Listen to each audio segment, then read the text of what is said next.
Testimony నా గురించి. నేను కూడా ఏప్రిల్లో జాబ్ పోయింది నాది. నేను సేల్స్ టీంలో పనిచేసేదాన్ని. చాలా ప్రెషర్ జాబ్ అయినా కూడా దేవుడు నాకు ఎప్పుడు సక్సెస్ ఇచ్చారు దాంట్లో. అయితే మాకు ఇన్సెంటివ్స్ ఆపేశారు. ఆ ఇన్సెంటివ్ ఆధారం పైన నేను చాలా కమిట్మెంట్స్ చేశాను, కానీ నాకు ఇన్సెంటివ్స్ అనేది ఆగిపోయింది, రాలేదు ఆల్మోస్ట్ 3 months. అయితే చాలా బాధపడి నేను ఆ జాబ్ ఇంకా వదిలేశాను, నేను వేరే ఎక్కడైనా చూసుకుంటాను అని. అయితే నేను కూడా March 22 నుంచి జాబ్ లేకుండా ఉన్నాను, కానీ కమిట్మెంట్స్, లోన్స్ ఇవన్నీ చాలా ఎక్కువ ఉన్నాయి.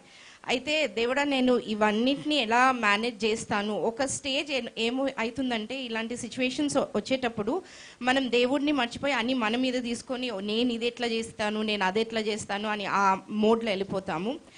నేను కూడా అలాంటి ఒక సిచ్యువేషన్లో ఉండే. Later on, I realized that it's not me fighting my battles, but it is my Lord who's going to fight my battles for me. And నేను ఎట్లా అనుకుంటానో నా బ్లెస్సింగ్స్ అలా రాదేమో, వేరే విధంగా దేవుడికి ఎట్లా కరెక్ట్ అనిపిస్తుందో అట్లా వస్తుందని I just surrendered everything to God. అయితే నాకు రిజెక్షన్స్ ఎట్లా వచ్చిందంటే నా ఏజ్ 40 years. అయితే నాకు చాలా జాగాల్లో 40 years అని రిజెక్ట్ చేశారు నా అప్లికేషన్. నేను అనుకున్నాను అయ్యో ఇంతట్లో ఆగిపోయిందా నా కెరియర్, 40 yearsకి జాబ్ ఇవ్వరా వీళ్ళు అని చాలా బాధపడ్డాను.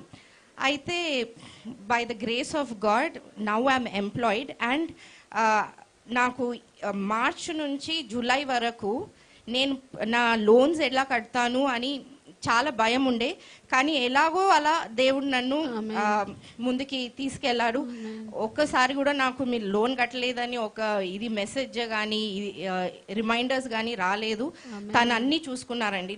నాకే చాలా ఆశ్చర్యం ఇది ఎలా అయింది అని. So all glory and praise to God almighty for all these great wonders you have done. Thank you lord.